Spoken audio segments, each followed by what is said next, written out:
What's up, y'all? I'm out here looking rough because I have a job interview and I want to do the front of my hair so it looks crispy, you feel?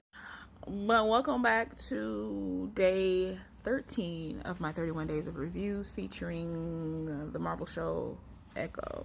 Just like with the Percy Jackson shows, this will be spoiled because all of the seasons are out, and I mean all of the seasons. Take all of the episodes are out, and I'm just gonna spoil it. So do not watch past this point if you don't want to be spoiled.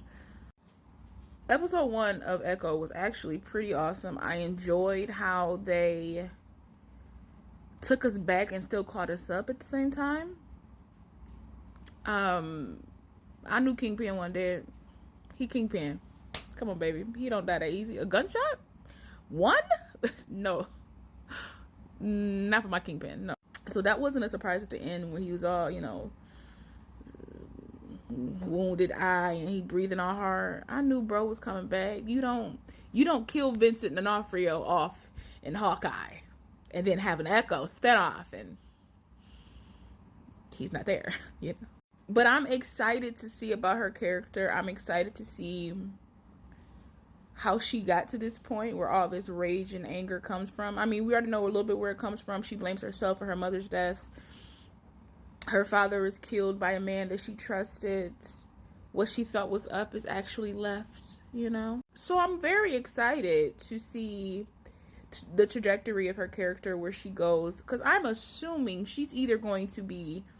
Marvel is going to do something unprecedented and have us feel sympathy for a character that's going to be just as bad as Kingpin, or she's going to have a redemption arc somewhere. Because, I mean, she's female and she kicks butt.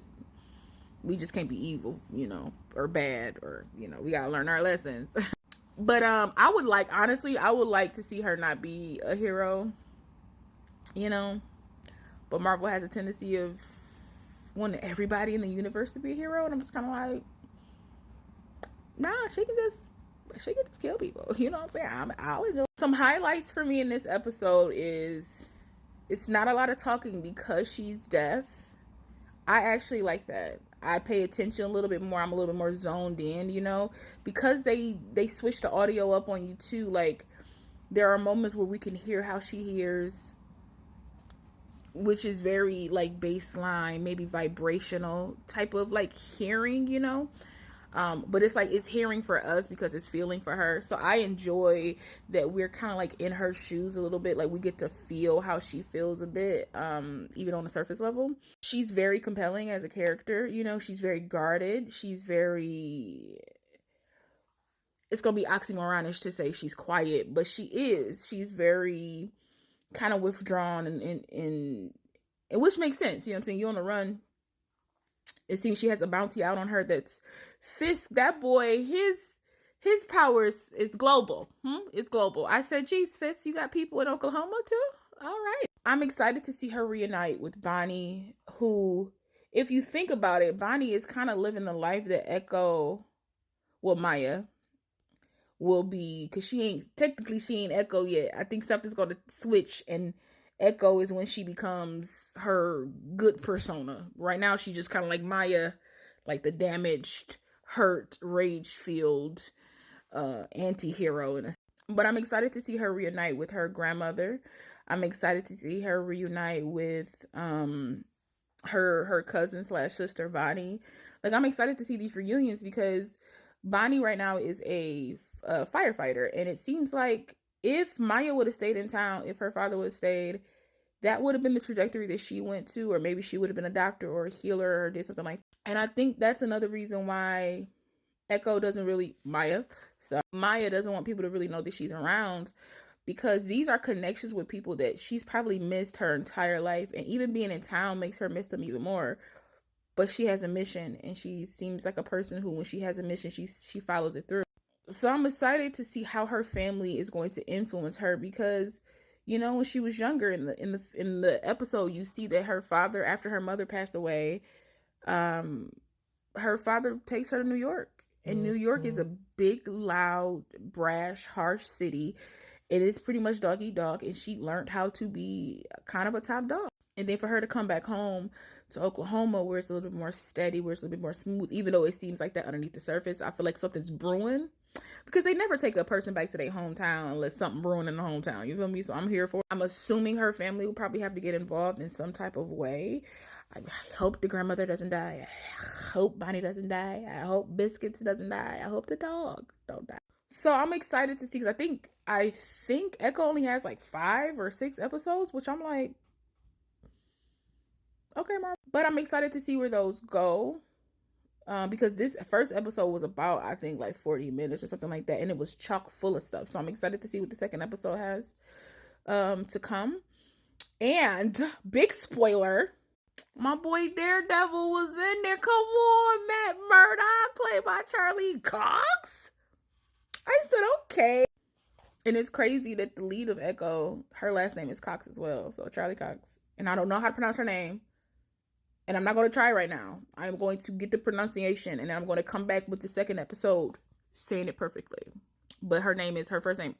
I'm not going to say it because it sounds nasty if I say it. Her first initial and her last name. I won't say it.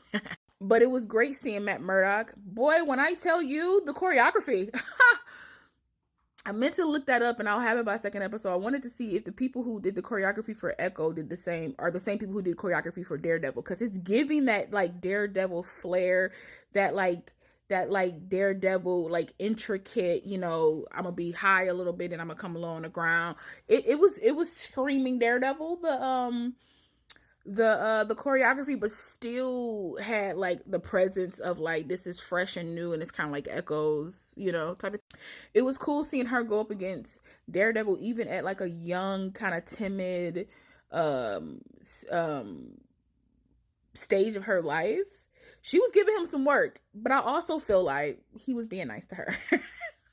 Like, don't get me wrong, I don't think if she had the training that he had, like if she was trained by Stick, which, is she gonna be trained by Stick? Because I mean, we rebooting Daredevil, so he got an affinity for like, deaf kids and stuff like that, so blind kids and stuff like that. Come on, Stick, go ahead. But I'm saying that her being new, and this was like her first trip, like Fisk put her on an assignment, on a mission, and she had to kill people, and she's never killed people before, and her rage for like her father and what's happening and everything led her down a path of like, killing feels good, and I can release my anger by killing. And because she was, like Hawkeye said in that episode with her, that she, just like both of them, was rage filled and they got manipulated.